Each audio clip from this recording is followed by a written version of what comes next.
Hey everyone, welcome back to Man Down Sports WNBA panel. Happy Sunday. Oh my gosh, we had another exciting game 2 with the Phoenix Mercury versus the Aces. And I have to turn it right over to our AT fans. Brianna, I knew you Brianna were gonna Bull, do that. Ms. Bull, I have a bone to pick. You know, I I'm was gonna thinking about you the entire game, Dom. Just know that. I'm just gonna let you know I'm here to listen. I'm here to listen. I'm here to be a shoulder. I have a very thick New York Knicks jacket on today, so if there's the tears, it can withhold. It can withstand it. Okay. I don't want to get snot on the Nick logo. It's probably endured enough tears. Hey, I'm we done. went to the Eastern Conference Finals. It's not about winning in New York. It's just about fighting. And then So got spanked by win the or lose, Pacers. win or lose, we fought. That's really what it is. Right. Harlem. Shout out to everybody who's watching from Harlem. Well, in Bronx, that case, shout from out the to Maryland. Bronx, in the Bronx right now. Yeah, shout out to Maryland AT. She was very upset the entire game, rightfully so. And I think a lot of her anger was for herself. She was very upset with herself.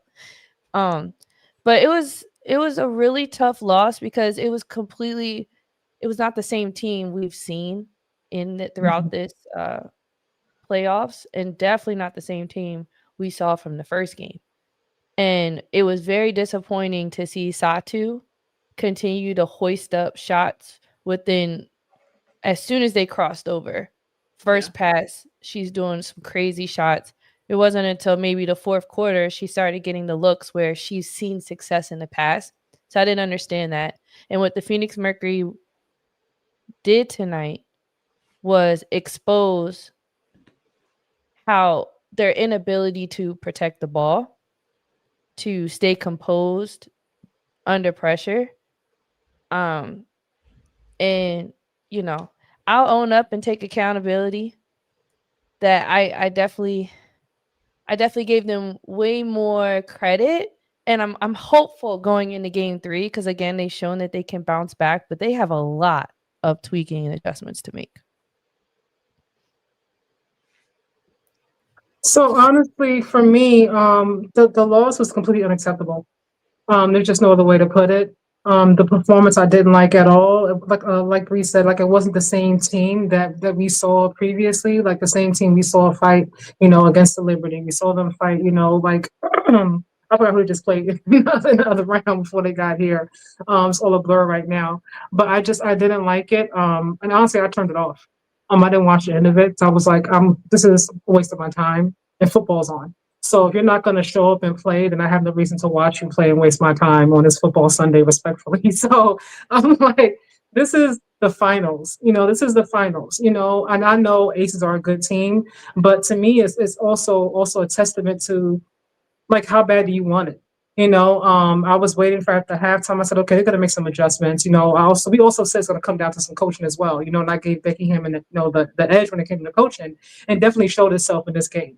That he was completely outcoached. There was no other way to put it. But for me, I'm just like, okay, we're texting. I'm like, I know you're mad about the calls. You're upset. You're frustrated. To use it because what you're doing is making it worse.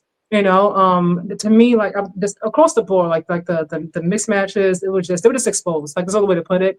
It was an embarrassing loss, and hopefully they take a hard look in the mirror, on the plane back to Phoenix and figure something out. Otherwise, this is going to be a sweep, because you don't want to go down 0-3 to this team.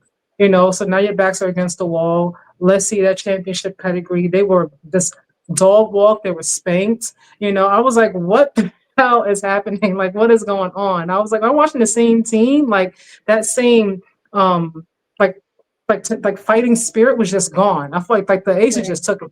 Like they took it from them. It was like, nope, you're not going to bully us. We're going to bully you. Like they took what they did to other teams and did it to them. And it was like they weren't used to that. They couldn't adjust to it either. And I was like, come on now, like fight back. Like just fight back. Right. At least if you lose, at least fight back. I can live with you fighting back. But to me, they just gave up. And I was like, I'm turning the channel. Yikes.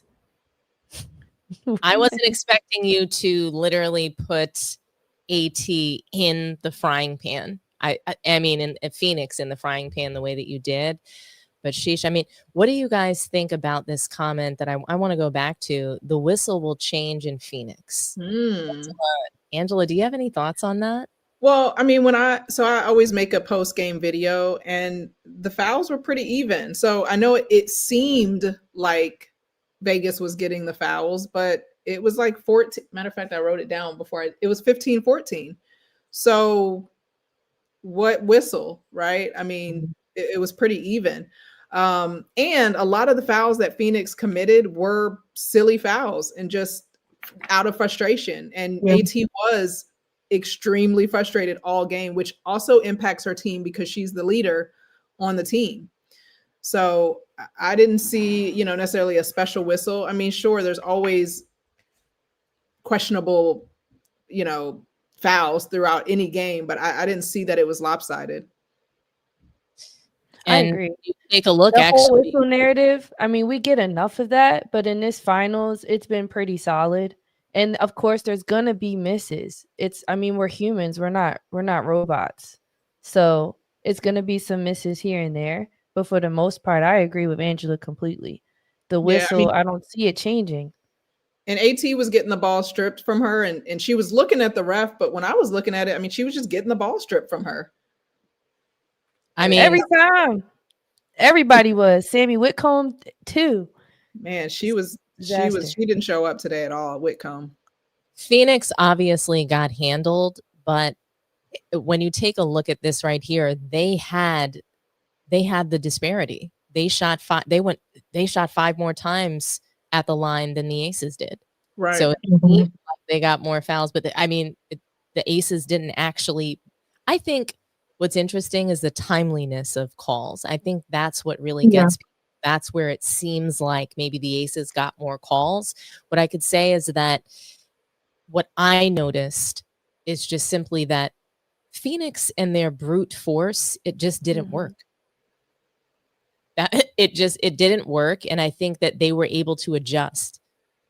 When you take a look at this, Aces, they assisted the ball slightly better.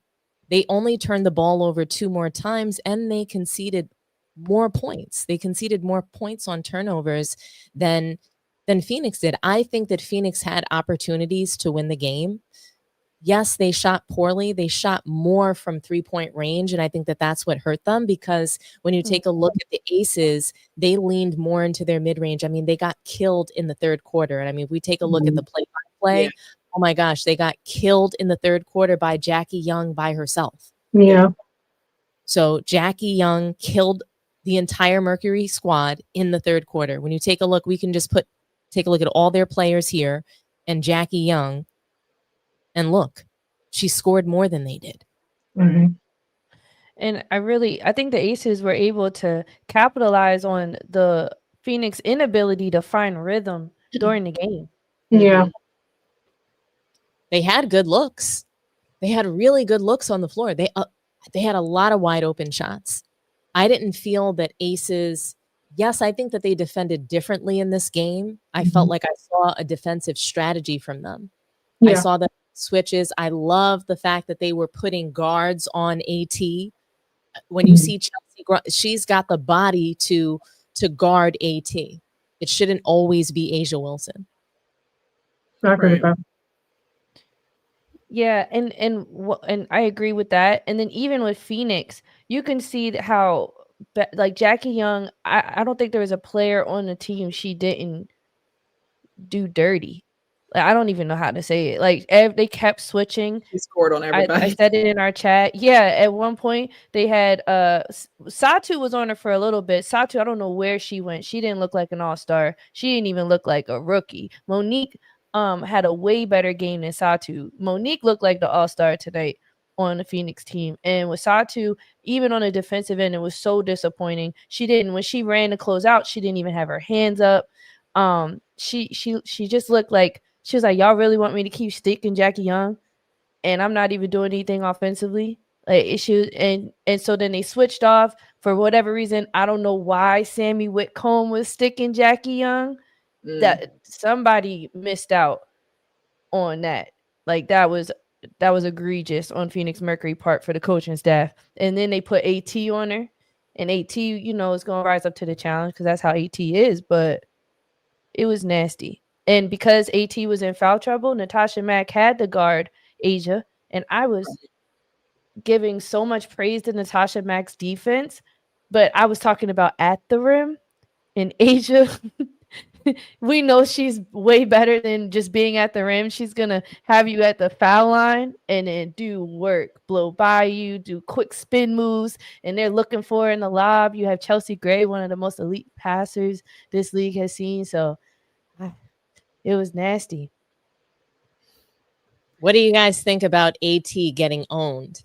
She got owned today. The comments on the screen. I'm James. I'm with you. AT got owned today. So what do you guys think about that? Like, what does she need to do differently next game to get her team back on track? They come and go as she goes. Everybody says that. So what does she need to do differently?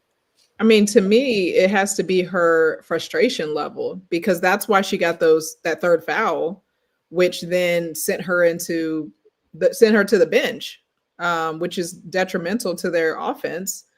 And so, you know, obviously they're going to come out fighting game 3. They can't lose. It's a critical win. But as soon as she's off the floor, I mean, they already weren't playing cohesive. So then she leaves and now it just crumbles, you know, and Sabally, the shot selection was just, I didn't understand what was happening. To me, she was shooting like they were up 20, you know, just what are you like, it's 3 seconds into the shot clock and you're shooting a 30-foot three. I just couldn't understand what was happening. And I don't know what her 3-point percentage is for the season, but it can't be high enough for that to be a quality shot for her. So, and she wasn't hitting him. She was 2 for 9. So, you know, maybe it just felt like desperation. But this was when they still had an opportunity to come back. You know, it wasn't in the fourth quarter. So I just think that they play with AT out and also frustrated throughout the game. It was just, and also it just didn't feel like they were coached well. I didn't feel like there were any adjustments. You know, they came out third quarter. I think they only scored 10 points in the second quarter. And then they came out in the third quarter and got demolished. So what did they talk about during halftime? I'm curious, what was the conversation? Because they came out and did worse in the third quarter than they did in the second quarter. So, yeah, AT is critical to, you know, obviously the team. And if it's giving Russell Westbrook, which I hate to say, and I want AT to, you know, get one, but it feels like she's just going to have one of those careers where she's just one of the greats that doesn't get a chip. You know, I think she's giving more John Stockton, less of to me, I don't think she's as good of a point guard as John Stockton, but she has a high volume in turnovers. And honestly, everybody says that Michael Jordan was in the way of Utah winning, but I just don't think that they realize how good of a team Utah was in certain things that if they were able to clean up, like turnovers, they might have been able to beat the Bulls. But when you turn the ball over at a high clip and you can't shoot the ball from really any point of range, you're not going to be able to win titles like that. Playing LeBron style, you know, point forward, being a point. The bottom line is they have no real point guard. That is the issue with Phoenix. When you don't have a real point guard, you are not going to win the title. We very rarely, seldom see that. We saw that with LeBron James. We have yet to see it happen with Luka Doncic. We have yet to see it happen with AT. You need a real point guard to lead you to the finals and to really, you know, drive fundamentals. I believe in all 5 positions on the floor, and that's what's needed. When you don't have a serviceable point guard, small forward, power forward, center, it's harder to win. You're fighting an uphill battle. I'm not saying it can't be done, can never be done. It's just an uphill battle. For me, what can AT do differently? AT do differently? Honestly, to me, it was a mental thing. I think mentally, that's why they came out in the third quarter. They got demolished. Like mentally, they were done in the second quarter of this game, and they were just all out of sorts. Like they didn't know what to do, how to fix it. who to fix it. Like they just did not have, they were just done. Like that's the best way to put it, in the most respectful way. So for me, AT has to be the leader that she needs to be for this team to stay in the game mentally and of course, like literally, on the court. She has to stay composed. She can't get upset about the calls. I think also team assists, like I didn't feel like I saw a lot of team ball. And with the Aces, I did. Like they were sharing, moving, passing, each one helped one. Like, AT, I'm like, why are you driving into traffic? Like there's literally like 3 players right there in the rim. And then you have, I think it was Bonner at one point who was open in the corner for the 3, and you trying to go for the layup and you got stripped. And then you're mad that you didn't get a call. That was dumb anyway. Like that's on you. Like what are you doing driving through this traffic? Like it didn't make sense to me. So if they have to win game 3, like that's a must win because you're not going to beat this team like 4 times in a row. Like it's not going to happen. So they have to stay composed, and it starts with AT leading. I mean, it starts with her. Biggest thing is her staying composed and keeping your head in the game. Do you think it's fair to say that she had a meltdown in this game? Yeah. I think that's fair. Mm-hmm. That's fair. She's just usually so much more poised. And I mean, I thought her conduct in the game was poor with the referees, with her own teammates. You see her yelling at her wife on the court. Dawana said something and she was like, I'm fine. She was very, she's yelling at, she just wasn't giving captain. She wasn't giving leader. She was very frustrated. She could not rally the troops. They could not get behind her leadership today. She couldn't get behind herself. Facts. Right. And it's hard to follow that, right?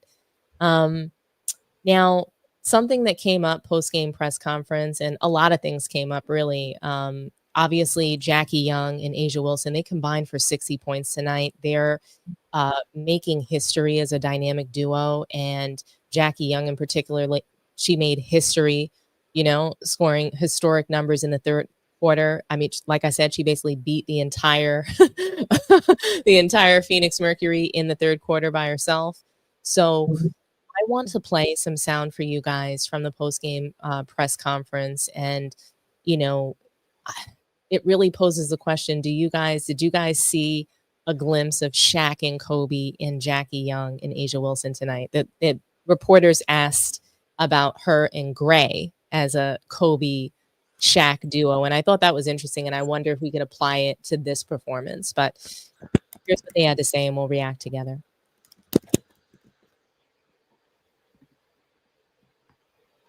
Bro, this question is for A'ja.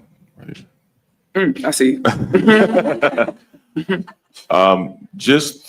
Becky talked about just you all going through battles and having that chemistry, and obviously you and Jackie and Chelsea have chemistry, but primarily with you and Chelsea, especially in that second quarter, it seemed like you guys were effortless in that second quarter. It looked like kind of like a Kobe and Shaq-ish type vibe that you guys have. Can you talk a little bit about just having the chemistry and having that translate into what you guys were accomplishing in the second quarter? Yeah, I mean, I feel like we have all just banked equity with each other off the court, to where on the court we can get just to our spots. We get an understanding of what makes people great. How do we get the best out of them? And when it comes to Chelsea and I particularly, I don't practice catching her passes. It's just a mental thing, and there's the connection that we have out the gate. But she makes my life easy, and I hope that I make her life easier, just because we just flow off each other. We read off each other. But kind of what Jackie was saying, like, we don't get any of that if we don't play out of our defense. And I think that was really what kind of got us going, was we could get stops. We weren't taking the ball out of the rim every single time. And it's kind of hard to get your defense set up. So we just kind of take what the defense gives us. I get mad when Chelsea doesn't shoot because she's trying to pass. And she gets mad when I don't shoot and I'm trying to pass. But that's just a connection that we've built over these years. And I'm grateful for it. Next question to the left in the front row. A'ja, a lot of good from tonight's game that you guys can take away from. 1 point, you guys did have more turnovers than Phoenix, 13-11. Part of that, they play with the high pace. They like to get in transition, balls kind of zipping. And on the other side, you guys are getting to that too. Looking ahead, typically you're 1 away at this point with 2 wins in the finals, but you need 2. So that margin for error with the turnovers will be a big deal in game 3. How do you manage playing with that pace and tempo, but being safe with the ball? Yeah, I think the biggest thing is for us is just to be patient. I think we were kind of amped considering how game one went. I mean, they were knocking down shots left and right. And so I think we were on high alert when it came to that. And it kind of sped us up. But I think if we're just patient on both sides of the basketball, particularly the defensive side, and just kind of let our defense do the work, trust one another, know that there's layers to that, I think we can kind of build on that. But when it comes to the turnovers, I think we could just also just be patient on offense. I think we sometimes see things and want to try to make the home run pass, but sometimes it may just have to be that good to great. And sometimes it might be the hockey assist and the little things like that. So just being patient on both sides of the basketball can definitely help us. On your right in the second row. Kendra Andrews, ESPN again. This question is for both of you. I'm sure having high volume scoring performances individually is fun on any given night, but how is it more fun to be able to do it together, combining for 60 points tonight between the two? Do you just look at each other out on the court and kind of do that little chuckle right there? Oh man, it's a joy. I mean, take the numbers away. I'm just so proud of Jackie, honestly. Like she's a perfectionist, and when you see someone that works so hard every single day, and then you get to see the hard work paying off, it's a beautiful thing to witness. And I'm so grateful just to be her teammate, to come to work with her every single day. I'm a pain in the ass sometimes when she's not doing her job, because I know that it's there. I know that Jackie Young's there, so I try every single day to bring it out of her. But to be able to witness it on court, you did some nasty stuff today. That's crazy. But to be able to witness it and live it, it's been tons of fun. To your left, row 2. All right, guys, I just wanted you to hear her celebrating Jackie Young, and really, can we apply that Kobe Bryant question, the Kobe and Shaq question, to Jackie Young and A'ja Wilson's performance? What do you guys think about that?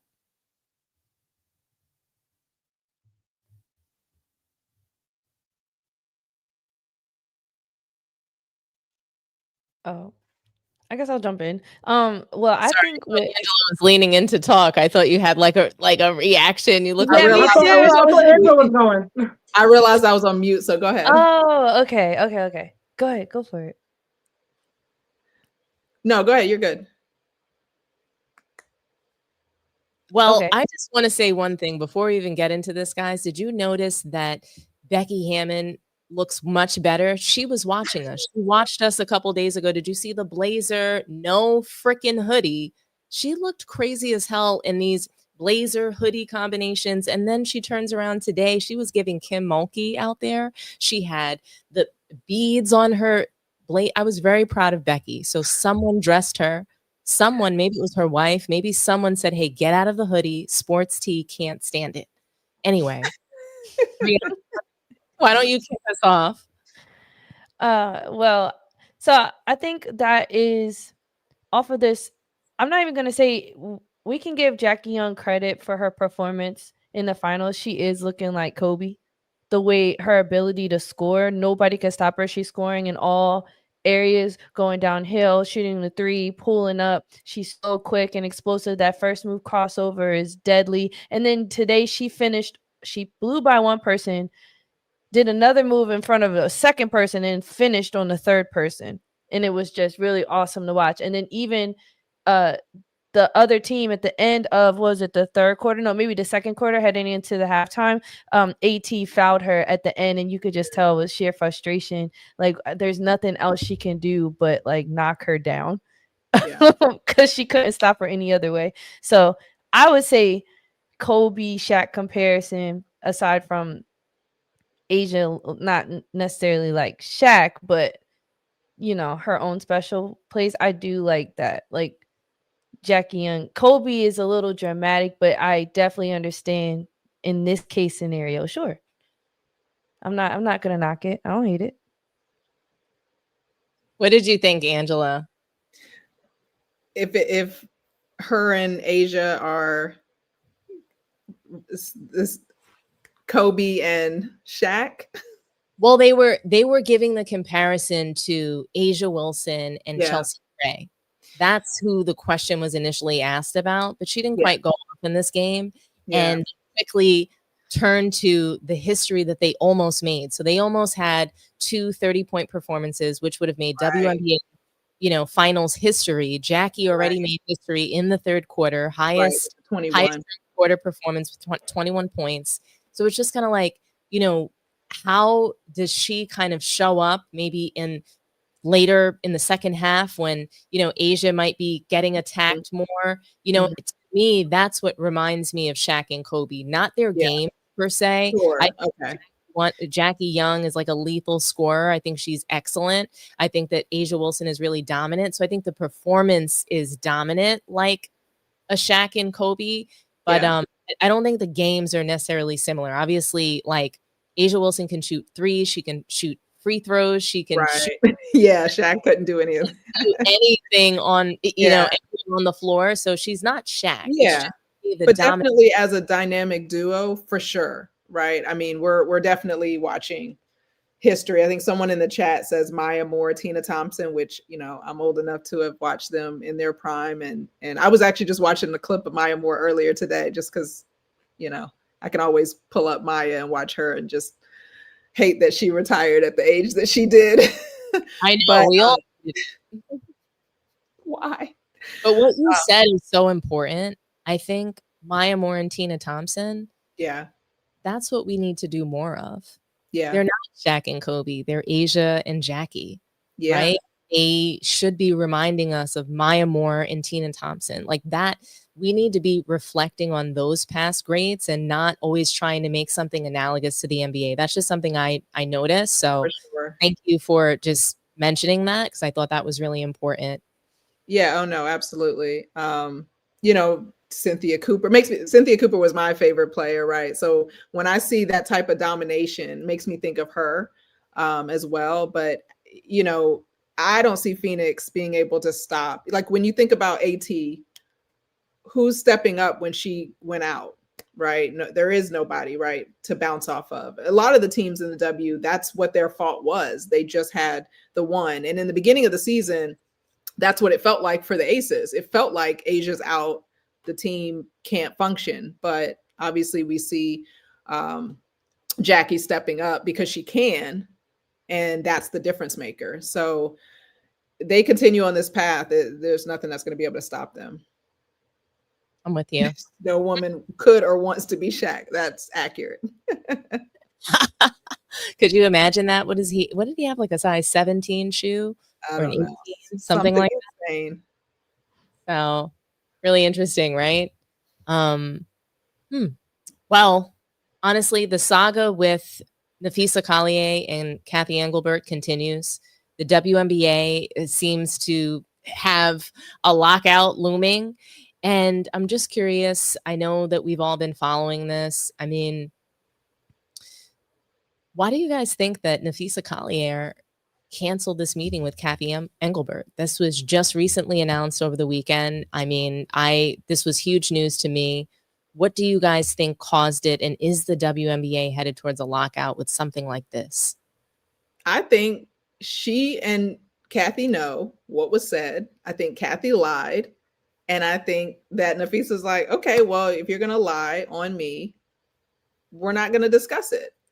And I think potentially it is headed for a lockout. I'm concerned as a season ticket holder. I made a TikTok about this and I'm like, our deposits are supposed to happen next month. So how does that work? If I'm making these payments monthly and then there isn't a season, obviously I know they're not going to just keep the money, but what does happen? What is the contingency plan for season ticket holders? We need to be in the loop as investors essentially into the league. So and on the other side, I'm thinking maybe Napheesa is wanting to situate a meeting more planned out as opposed to a quick brief meeting that they were going to have this week. And I don't know how the meeting was going to be set up. I don't know if it was just going to be her and Cathy, but maybe Napheesa's like, obviously I'm going to need to have someone doing a transcript, witnesses, additional people, because obviously if it's just going to be a she said, that isn't working out for us because we know what was said. And this is me assuming that Napheesa is telling the truth in this scenario. And Cathy's not, going suit with that. So. For me, I mean, I understand completely why she canceled it. She said, she had conversations with her in private, and then she obviously brought it to the forefront, made it public.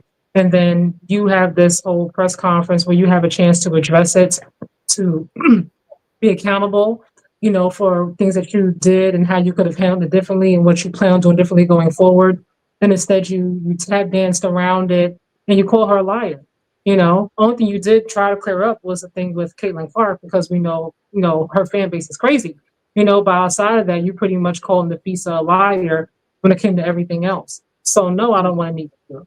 And a lot of I definitely think it's going to happen more so now than I did before, because now you're going to play with my character, and now you're going to have people looking at me like I'm lying, like I'm disgruntled, like you didn't say what you said. Okay, meeting's canceled. That's it. Like I'm not playing. I gave you a chance privately, addressed you publicly, and you had a chance to do it on your own, be accountable, and you did it. And on top of it, you lied on me. I'm good. No need to meet. I know where you stand, and this is where we stand. In the discourse that I've seen online, I haven't seen a single person who believes Cathy. Not one. Like, I've scrolled through Threads and TikTok and Facebook and Instagram. I haven't seen one comment where someone believes Cathy. So that's pretty telling too. I mean, obviously we don't all know Fee personally, but we're also going off of NECA and Asia and people who do know her personally and their trust and belief in her as well. I mean, who's coming to Cathy's defense?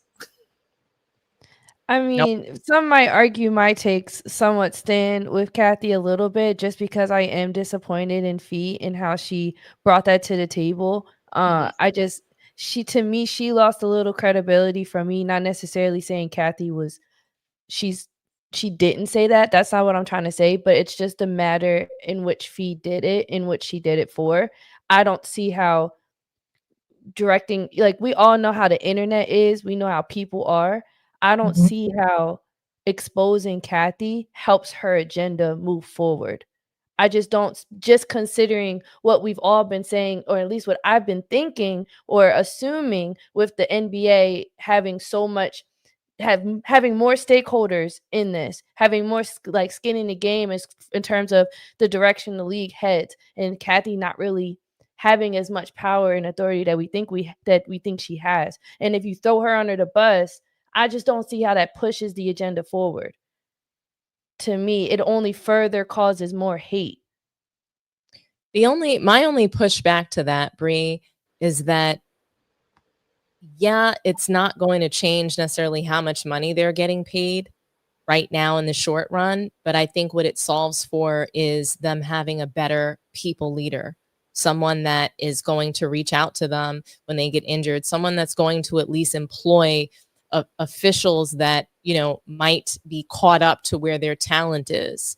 So if there's a problem in the league right now where the officiating, the coaching is just not at the same level with the players, they're looking to, well, who solves for that problem? They're saying it's Cathy Englebert. Maybe she's not truly in control of that. Maybe that's still the NBA, but she could at least be pleasant. Have we all ever worked for somebody that was just awful? We've all worked for a horrible company before in our Absolutely. lives. Sure, all have. But the reason why we might have stayed there, and we all have heard this before, whether it was on an interview or we've said it ourselves, we stay there for our team. We stay there for the people. It's the people that I work with every day that keep me going. And so she's the vice president of the Players Association, and maybe working with Cathy Englebert, sitting across from her, being a part of these CBA discussions, and just having to look at her Angelica fried rugrat face on, however often it is, could be that difficult. And maybe she just wants to work with somebody a little bit more pleasant. And I can't blame her for wanting that. Now, do I think that that is held at a much higher value in today's world than it should be? A little bit. I think we take mental health way too far. We use it as an excuse not to do things or to mistreat people, etc. But there is something to, people work for people, not organizations. So if they have a really good leader, I think that they'll want to, and I mean, look, they've had a bad leader and they continue to show up every day, provide their best, give it all, put it all on the floor, but look at how they're being treated, spoken to. It's the disrespect. And that's what she made a point of, not Cathy isn't the person to get us paid more money. She didn't say that. She talked about how they were being treated, how she was being spoken to, how Cathy Englebert views Caitlin Clark as nothing. She doesn't really view her as much of anything without the WNBA. She doesn't value them. And that's the problem. When you don't value the people that are working with you, for you, then it's very difficult, I think, for most people to work in an environment that way. It's hard for people to want to follow you. It's hard for them not to call for your firing. Now, is she going to get fired? Probably not. They're going to have to weather this storm. It's going to be very, very uncomfortable. Yeah. I just I want to agree. push back a little bit on what Bree said. You said you didn't like how she handled it. So how else should she have gone about it?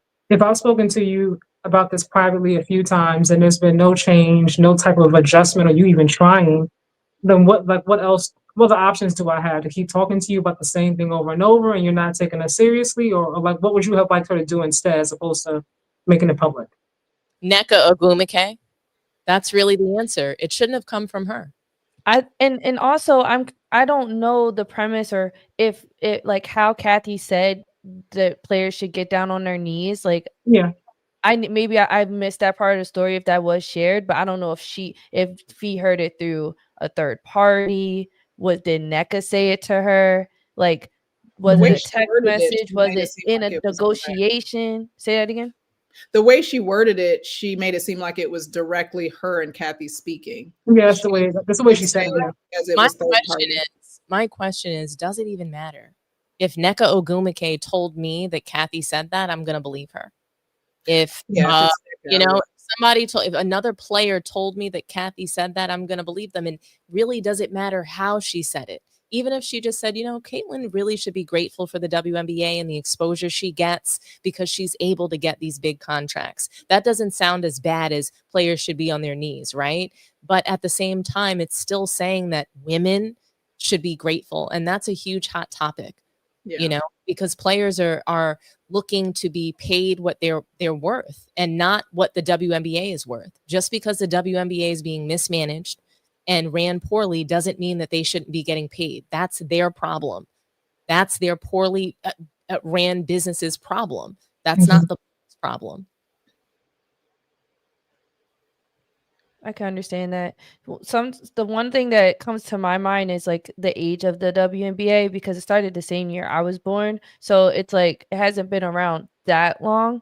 And if you compare it to other leagues around the world and even domestic, like the NBA, who's been around double the amount of time, and they're just now seeing their revenue increase. And yes, it's doubled. I keep using the word double, but I think we will see dramatic progress over time.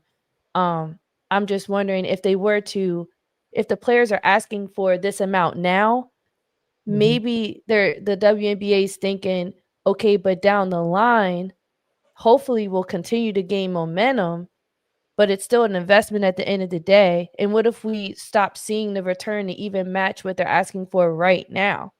It's not like they don't believe in the future of it, but if they're offered $1 million and the women are like, that's a slap in the face, I would love to hear what they think is feasible.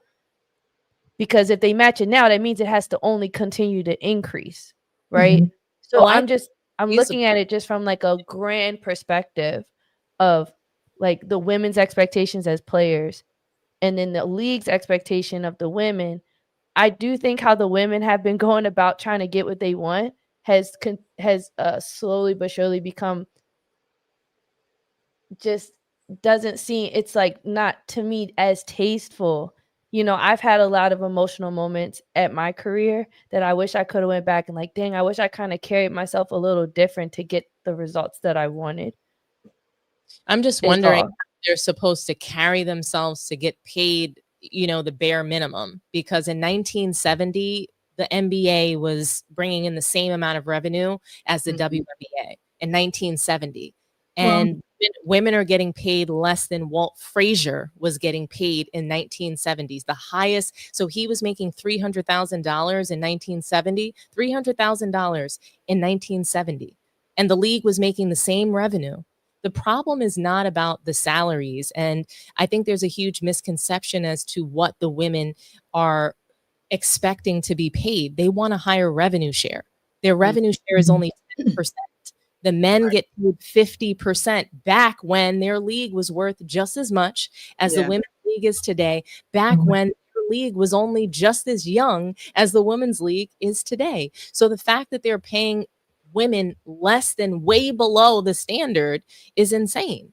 It's the same thing, and they're deciding to pay us less. Men are deciding to pay women less, not Cathy Englebert. That's the only problem with what's happening between Napheesa Collier and Cathy Englebert. That's is my that main. there will be another Cathy Englebert, but yes. But will she be a little bit more pleasant? Will she be a little bit more pleasant to work with? There is another David Stern. His name is Adam Silver. He's obsessed with the European League, just like David Stern was. He's carrying out his plan. But has he been more amiable to players? Yes, he has been. Has he pretty much let Clutch Sports take over that league? Yes, he has. So, can they get a commissioner that's going to be more player friendly? I think they can do that. I think Cathy Englebert does deserve to get fired, because the women, they don't deserve to be getting abused financially and emotionally and mentally and physically. That's a whole lot. Yeah. Now, I don't agree with Stephen A. Smith. Stephen A. Smith made this about gender. He was saying that, it's a woman doing this to another woman. That's not true. The NBA owns the WNBA. They're still controlling this league. So at the end of the day, there's going to be another Cathy, but could she be a little bit more pleasant to work with? Could she actually have somebody could she get Napheesa Collier on her side? You catch way more bees with honey. You just do. And if Cathy is, going in there being a jerk, then this is what she deserves. And likely that's what she was doing. Now, I also, Bree, and we talked about this in the last show, I've got a problem with what Napheesa Collier did, because it is about W's and L's. She shouldn't have been, it's the right message, but the wrong messenger. Yes, she's the vice president, but if she was right now where the Mercury are, she would have kept her mouth shut. Thank you for bringing it up. That's the last thing I will want to bring to the point, right? I'm curious, when did Cathy say this? Because to me, it just feels like if this has been going on, then why didn't Fee expose it earlier? Like, why are you just now waiting to do it? Like, it just seems so like, and you can argue possibly, okay, she's down to her last straw, but if you really wanted to expose someone's character and how crappy they are, why did you wait until you lost or hurt and you were mad to do it? If you really cared about having a better leader, why didn't you speak up earlier? Like, why is this just now being talked about? So I'm also curious to know, when did Cathy say it, and why did Fee wait so long if it really was that important to her to expose and share? Well, I think it's about the CBA. Yeah, I think they've been having CBA meetings. So maybe this happened in February, and then maybe Fee is like, okay, let's see how these next 3 to 4. Okay, let's see if I get MVP. Let's see if I'm just wondering, why did she hold it? This is like crazy for me. Like Cathy it seems like she's being like, it's like there's no accountability. I'm like, we're putting it all on Fee, we're putting it all on the NBA, and we're making excuses for Cathy. Like, Cathy is an adult, she has a job, and you have a responsibility to these players. You get paid. Like, now the NBA may be holding your strings to a certain extent, but there's a way for you to find balance if you really want to find it. It's not an excuse for you to not reach out to a player and ask them if they're okay. Like, that you can do on your own. Like, I don't think Adam Silver's like, hey, Cathy, you better not call her and see if she's okay or send her a text message. Like, I don't think he's doing that. Like, Cathy's an adult. And one thing I do agree with Stephen A. Smith about that, I understood what he was saying. Like, this is a woman to a woman. Like, I'm pretty sure Cathy, because they said she's a good businesswoman. You know what it was like climbing up the ranks, through the business world, trying to get where you are. I'm pretty sure as a commissioner reporting to men, you know how that feels. So to me, there should be a way where you can, I don't know, try to at least bridge the gap and at least hear your players and at least make them feel heard. They don't seem like they feel like they're heard. They feel like they're taken seriously. They don't feel like they've been respected. And part of that is on her. I'm not going to give Cathy any leeway because they brought it to the forefront. That's why they did, because you're not taking them seriously. Like, do the job or move along. Like, no excuses. Yeah, and also Cathy said that the NBA, they're not really involved in the conversation. So Cathy kind of really is running it independently, even though it's not independent. So, I mean, maybe she's talking to him and getting some advice, but in her press conference, obviously she lied partially in part of it. So maybe that was a lie too, but she made it seem like he's not in those conversations. She's running roughshod. They don't care about what she does. They don't care about how she treats the players. And this is why she needs to be fired. Because when nobody's watching, look at what Cathy Englebert does with her power. Look how she speaks to people with that filthy mouth. Does she kiss her mom and her kids with that mouth? She was very quick to go and blame, Napheesa Collier for putting her in a tough position. Her and her kids watch these comments. She didn't give a damn when she was saying that. When nobody was watching, she didn't mind saying, well, you guys should be on your knees, thanking us, being grateful. And, when someone's accomplished, when someone's got talent, athletic success, why do you need to be grateful? Right. Why is being humble a part of the equation for women, athletes? Exactly. Why do they have to be humble? So yeah, I'm with you, Kaja. Cathy Englebert needs accountability. She needs to get fired, and they need a better people leader in the WNBA. Someone that has the competency to be caught up with the talent and the success of this league. So the women would be okay with what's happening if they had a leader that texted them when they weren't injured and they was more people and personable to them. Because at least they felt like, well, at least Cathy this commissioner kind of cares about us, so maybe we don't got to go so hard. I don't know if it's about going so hard, but I've been in corporate America for 15 years. It makes a difference. It absolutely makes a difference. I get migraines chronically, and it does make a difference when my boss checks on me when I've been passed out for 7 hours, as opposed to the boss who absolutely doesn't at all. And just the next day I come to work, they're like, hey, this is what you have to do. And that's just how the dynamic is. The human aspect is huge. And I've also managed people for 20 years. That does make a difference on how people are willing to work with you. And it makes them feel like you want to do what's right for them when it comes to the actual important stuff. So if you care about checking on me because of my migraines, you're probably going to care about me getting paid more when it comes to the CBA negotiation. It's just the human connection. To me, it does matter, because if you're a good person, you're a good person. Right. So I think that it makes you wonder if she's actually an advocate for them. So, it doesn't seem like it. Yeah, you're looking for a leader that not only texts you and checks on you, but somebody that fights for you. And when you're not employing officials that are caught up to speed on refereeing this game at a level at which meets the talent level of these players, it makes the players feel like, okay, well, maybe we don't have competent leadership. Maybe they don't care about us. Right. That's just when you're not, it's like, okay, does she even care if we get paid or not? She's just taking what we can get. That's her attitude. Whatever we can get is what she's going to take. Is she going to fight for us? I mean, think about it. Do you think that Cathy Englebert's in there, hooting and hollering the way that Cheryl Reeve is for her team? And no, that's not the same. I'm just saying that, I don't know that they trust her in business or as their leader. So yes, she has gotten them a different contract, but all that contract is, and let's be for real, that wasn't Cathy Englebert. So we have to stop. It wasn't Cathy Englebert. I disagree. I'm angry with ESPN and for Stephen A. Smith for giving her credit for that. That's not the case. The NBA negotiated a $76 billion deal, and they decided to just give the WNBA, which they own, $2 billion of that. That's it. That's all that happened. That wasn't Cathy Englebert negotiating. And then they told us that, you don't have to be on Lifetime anymore. You get to be on USA or whatever the hell they put it on. Ion, you're not on Ion anymore. Now you're on Fear Fact. Monument.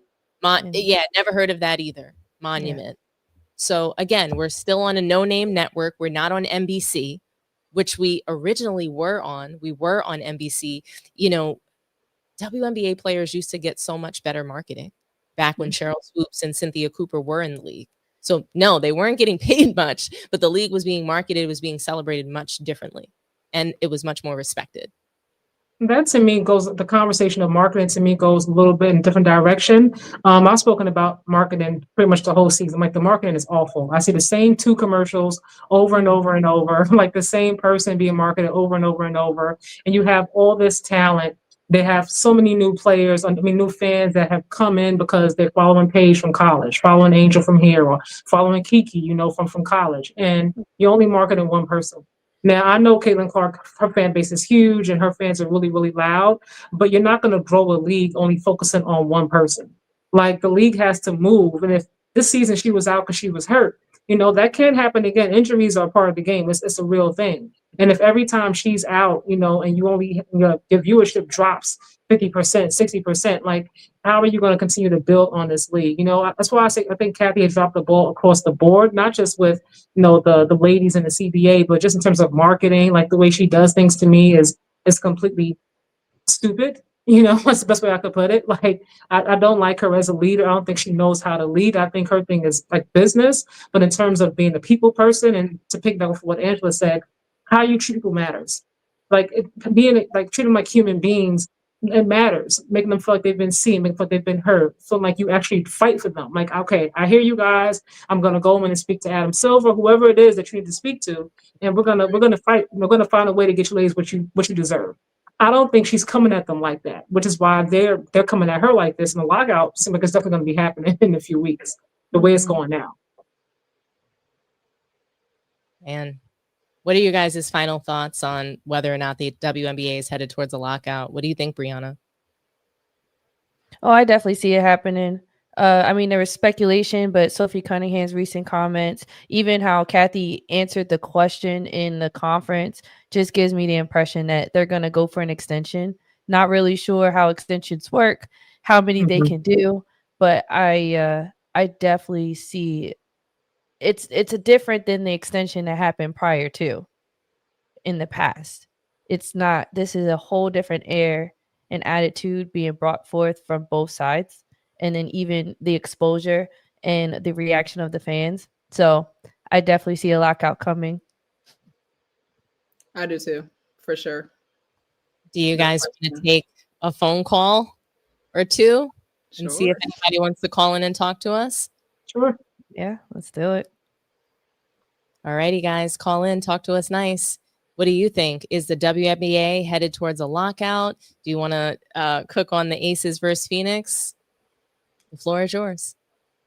I want to shout out Collier because she was trying her best to keep them in this game. Like we were kind of ragging on them earlier, but she was trying, especially in that first half. Her heart did not pump Kool-Aid. She fought. She did. I want to make sure I shout her out, give her credit because she was trying. Nobody else came along, but she was trying. Yeah. What do you think about Nate, the coach? When he talks, he kind of seems like he reads quote books before he starts everything he does. Like he just seems like he was like, I just want them to be themselves out there. Okay. Hustle, grit, and joy. That's what you told them? Okay. I don't know if you guys heard it. He said, hustle, grit, and joy. Hustle, grit, and joy. And no, I didn't see that. You should have seen them in the locker room. They were just kind of sitting there, and I don't know if they hear his voice, but someone from India is calling us, so love to hear from them and see what they have to say. Absolutely. Thank you for calling Man Down WNBA panel. Talk to us nice. Hey, how you guys doing? Doing fantastic. Who do we have on the line? Hi, this is Andre. Nice to hear Coach from you. Andre. Oh, Coach Andre, nice to hear from you. Talk to us nice. So what do you think?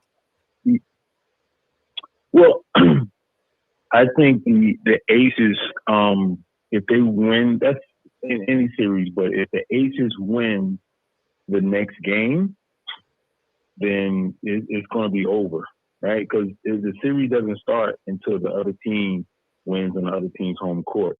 So if they do that, and if the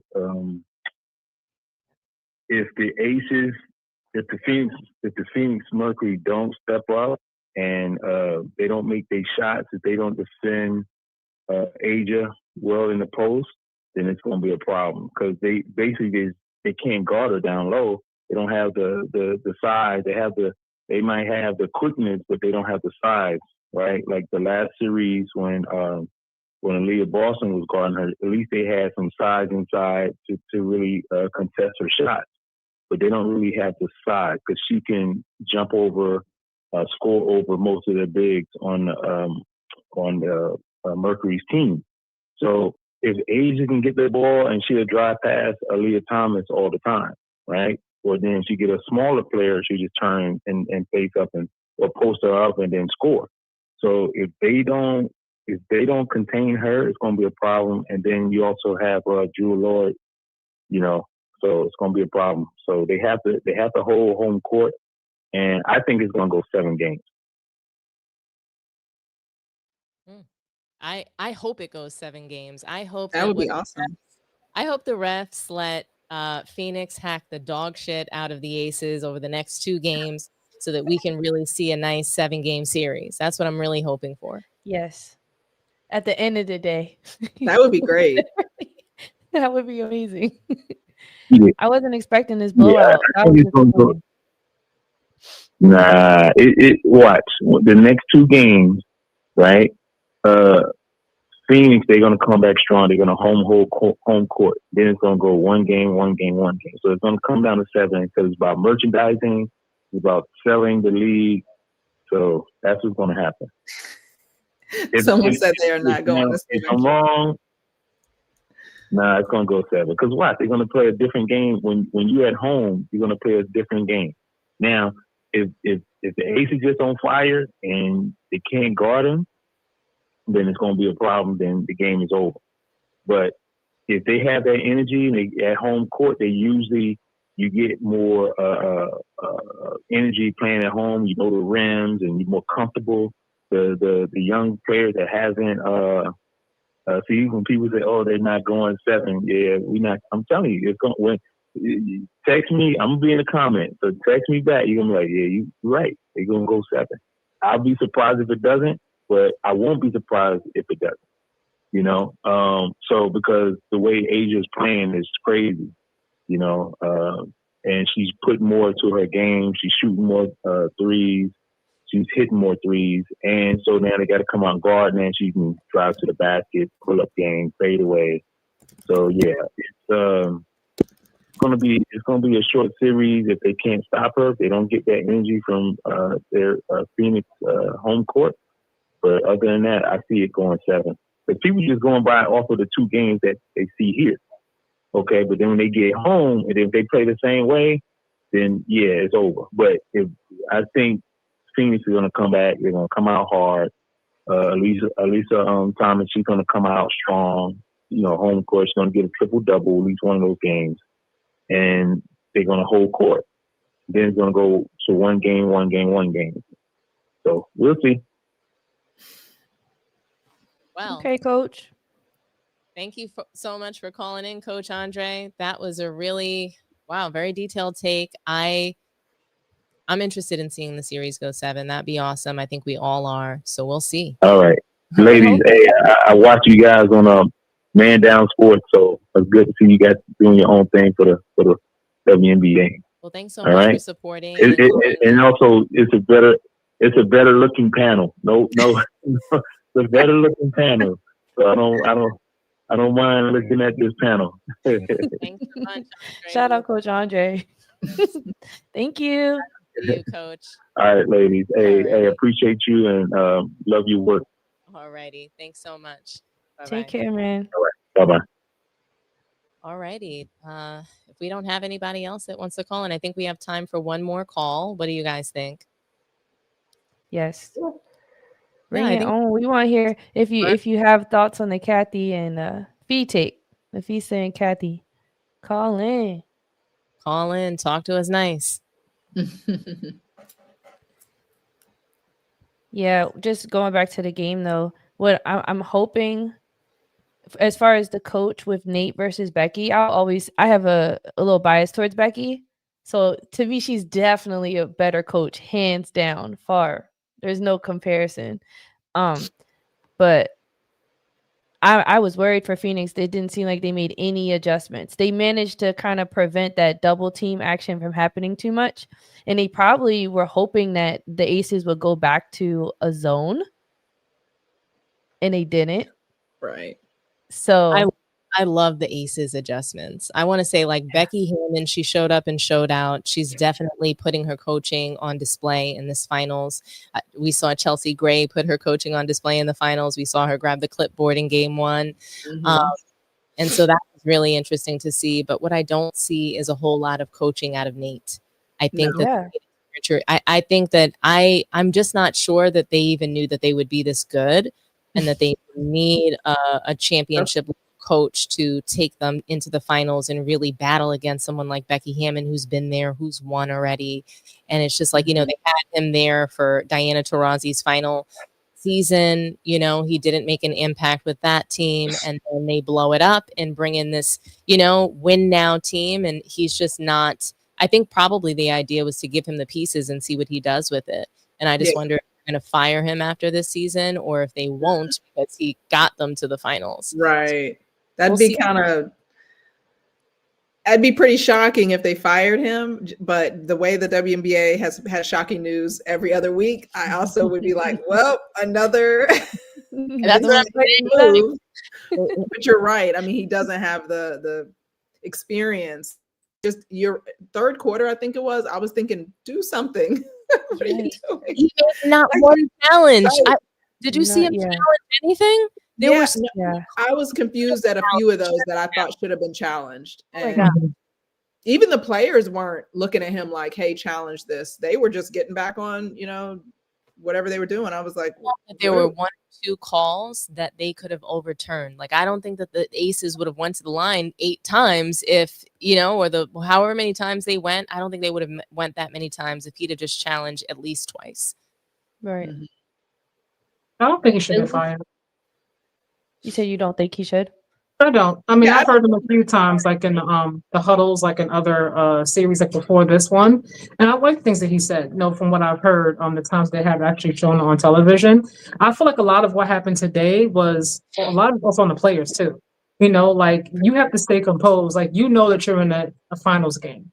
Like you barking at the refs, whining, like you getting stripped is on you. Like don't look at the coach to save you now. Like you got stripped. You went into traffic. Like play smarter, play better.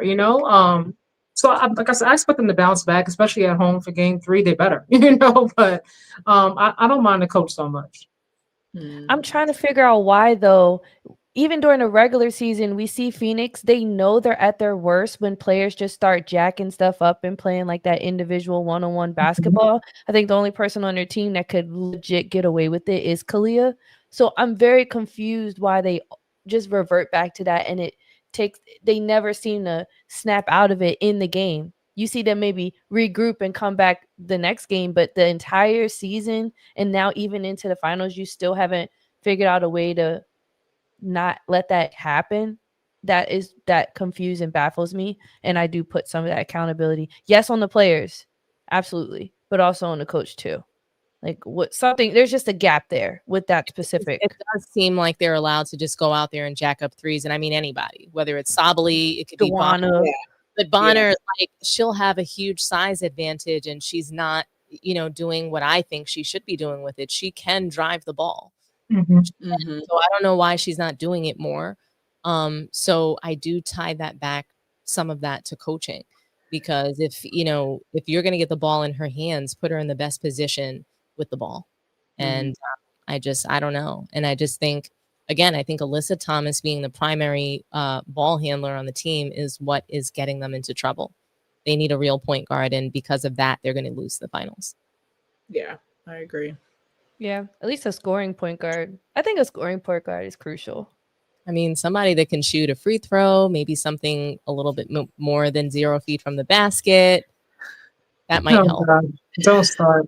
Not the 0 feet. She's got at least 4 feet. I'm just saying, it looks like we have one more call from perhaps Canada. Let's see. We have a lot of international calls today.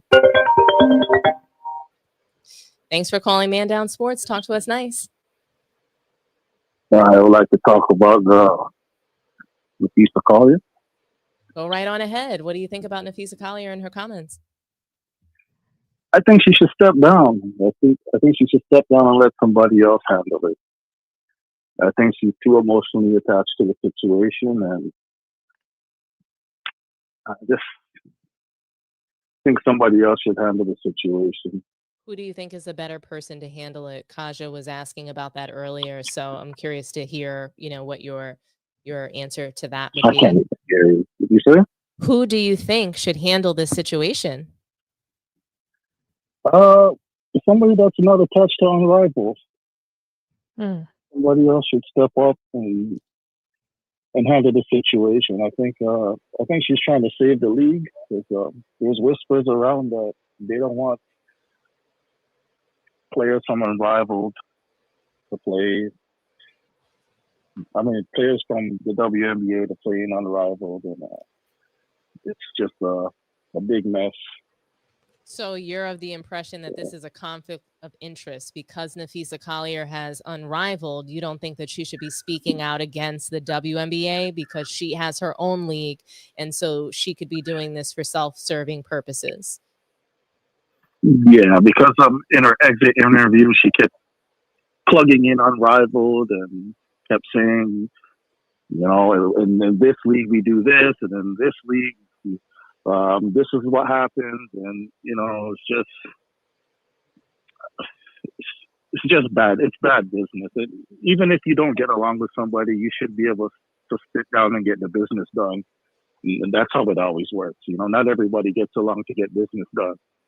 Angela, Kaja, I know. I think that he has valid points. I mean, it is a bit of a conflict of interest for sure. When Fee first started talking and she said, while we were at Unrivaled, and then she went on, I was thinking that wasn't necessary. We didn't need to know where they were. I picked up on that immediately. So I mean, even though these are adults who run businesses, they're still people, and we're all inherently a little biased, maybe a little petty. And so yeah, I think we've discussed earlier that she probably wasn't the best person. Also, if she had made it to the finals, would she have made any of these statements, comments? Probably not. Albeit true or not, she probably wouldn't. So yeah, I think it was Shakira from the Mystics came out, or one of them said that the CBA agreements or the CBA talks, they don't want them playing in Unrivaled. So that's huge. I mean, that's completely detrimental to her league, right? So it would bankrupt them essentially, put them out of business. And so, yeah, it's personal. I mean, it is personal. I've got a $300 million business over here that you're looking at Cathy and maybe the NBA as well as potentially putting me out of business, me personally. And on top of that, you don't care about me personally, right? So then now we've got Bree, what you were talking about earlier. You also don't care about me, and you're going to put my business out of business. It is a conflict. NECA would have been a better option. She's well respected from the fans, from the executives, the players. I think it just would have came off better from her. Like you, Dominique, has said in the last podcast, she didn't go out of the playoffs in any kind of controversy, right? She didn't get hurt. Her team just lost. So I think they're right. I mean, it is a conflict, no matter how you look at it, because Fee's got her own league now. And I mean, I can't imagine any of them are going to agree to a CBA agreement where they can't play. They don't want them to play in Athletes Unlimited either. They don't want them to play in any other league. So you're telling me I can't have a second job, but you're not willing to pay me a fair wage. None of this math is not mathing, right? If you're going to pay me $10 million to play in the WNBA, okay, now we can have a conversation. But you're going to pay me less than someone who was in the 70s, right? Because they were a man or whatever, however you want to look at it, because that is the reason. And then now I can't go and make additional money with my talent, with my God-given plus my hard work to be an elite athlete. And I can't go and make additional money on my off season. That's insane. It's oppression at its finest. Absolutely. You're holding me down. You don't want to. I guess, pay me what I'm worth, but you also don't want to allow me to go out and make it on my own. Yeah. And I will say, I know I'm saying a lot about this, but companies do this, in this, I say the civilian world, whatever you have, I work at a bank. I can't also work at another bank. That is a conflict of interest, right? Because I have trade secrets or whatever have you. But I could still get another job outside of the job that I have. Say here because we're talking about a sport though is a little different than me working at Chase Bank and Bank of America, where I could compete and give secrets that would actually be detrimental to the business. Me playing basketball for two different companies is not going to hurt either one of the companies. You just want me to only be loyal to you, and for what reason? It doesn't make any sense. So I know I kind of went further, but I agree. It is a conflict for Fee. Her husband also in the comments that when they announced the Philly game, he was being a little petty in the things that he was saying as well. I mean, it's personal, I think all of this is part of the reason why nothing will happen. Because we're like blaming Fee. Like, oh, well, like, maybe you shouldn't have said anything, or there's a conflict because you have this or you have that. But the focus should be on Cathy and what she's not doing, what she hasn't done. I know from my point of view with those thoughts, I would say I'm blaming Fee. I think both sides need to be held accountable for where this has gone. It's now gone to like character assassinations, and I understand the motive, or enough is enough and things like that. But we have taken it to below hell. But why? So it's like, but why are we protecting Cathy's character? But both sides. Why do we care? Why do we care about Cathy's character? I most definitely sides have said, even before this, when like Angel first joined and Caitlyn first joined, there was even the media said it first, but like Angel kept it going with, let's be real, people are here because of me too, right? So it wasn't because the WNBA is a platform that people want to come to watch the game. Some players had it in their mind that people are here because of specifically them, and if they left, then the WNBA wouldn't be anything. So I'm saying like that both sides are doing that. Both sides are like, you should be grateful because people are here because of me, and the league's like, you should be grateful, or Cathy's like, y'all should be grateful because y'all are here because of us. It's like both sides are thinking like that, and we've gotten to this point, and I really hate that that's happened. I just don't think it's an equal, like both sides need to take accountability. The league is responsible for where the league is right now. Napheesa Collier has zero accountability to where the league is, and even to where the relationship is with Cathy Englebert. That's not her fault. And what it sounds like to me is I don't think that Collier is the only player that Cathy Englebert has offended. And that's why she put her on blast. That's why she snitched on her about, her comments about Caitlin Clark. She's like, okay, let me throw this in there since, if I just make it about me, or I just make it about a Gabby Williams, it's really not going to matter.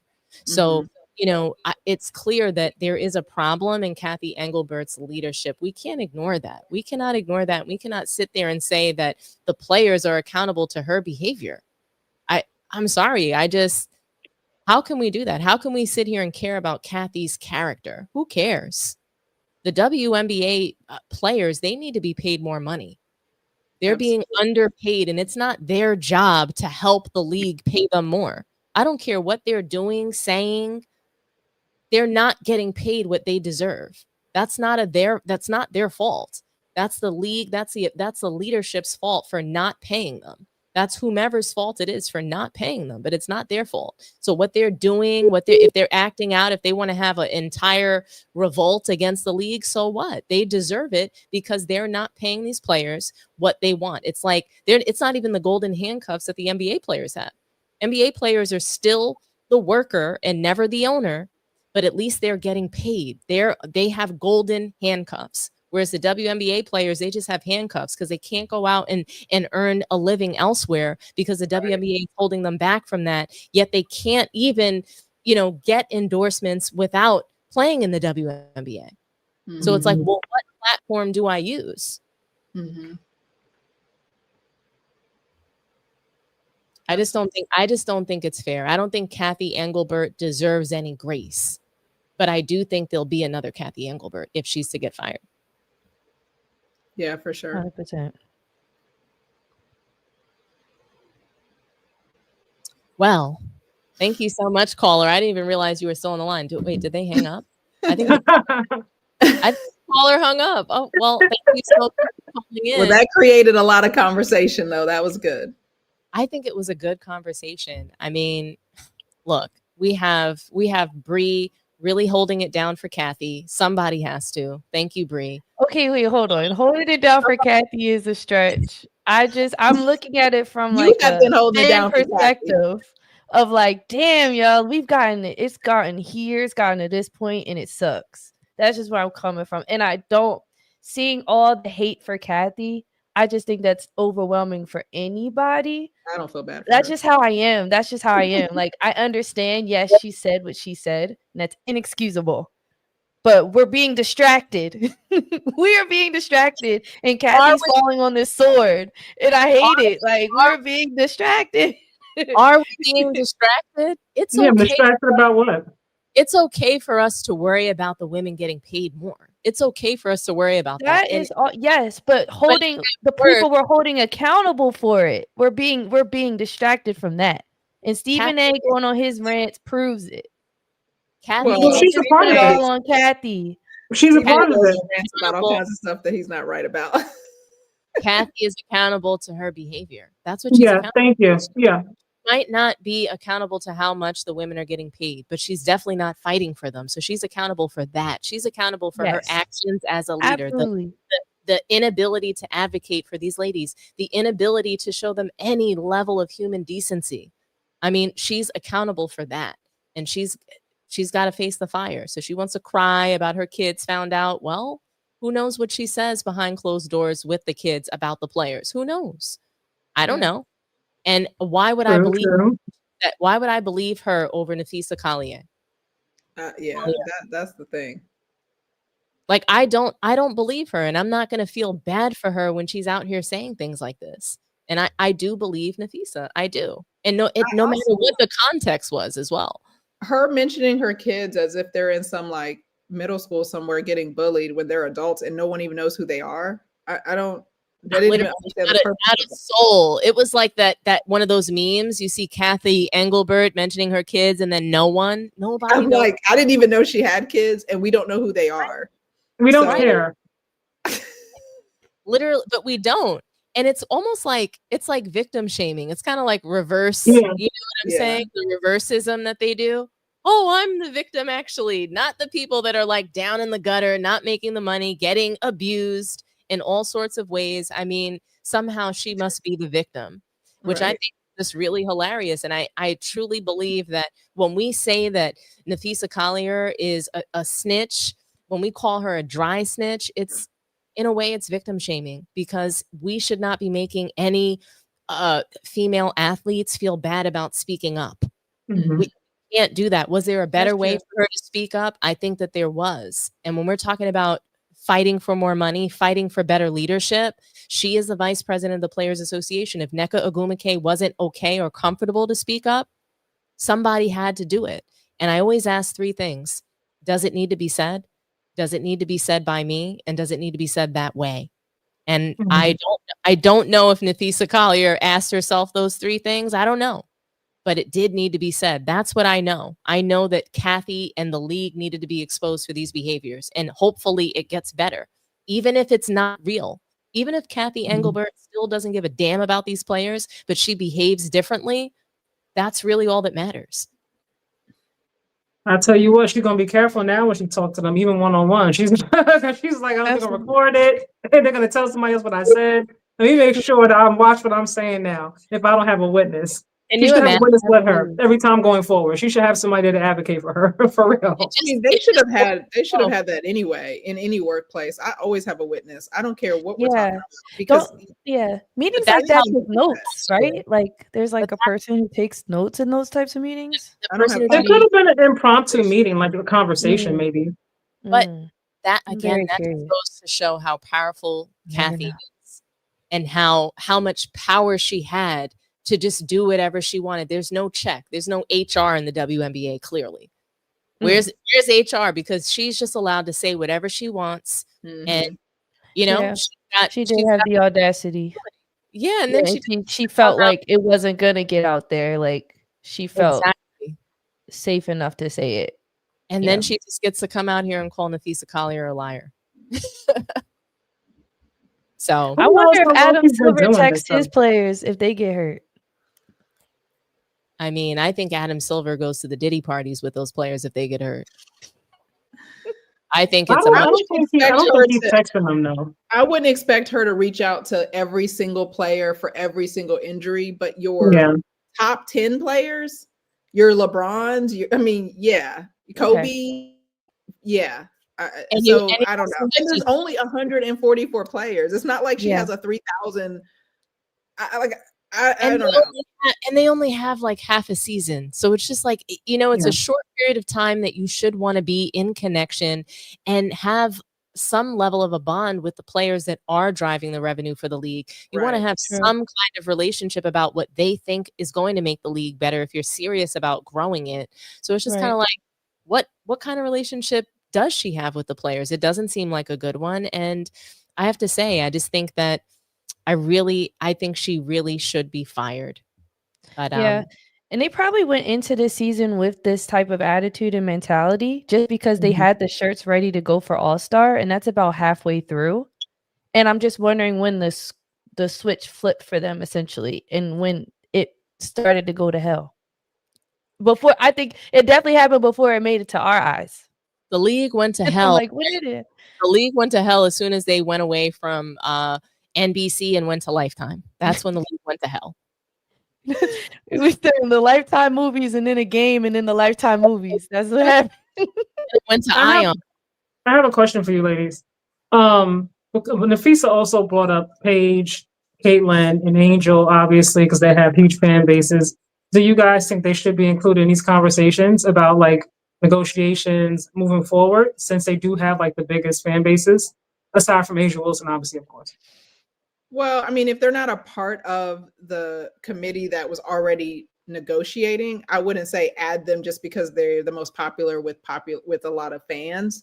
But if I'm NECA or Napheesa, I would be having side conversations to just see what they think. But inviting them, let's say, to the boardroom, I don't know about all that, because then that could look like favoritism to maybe some of the players who want to be involved but don't have a fan base the same level.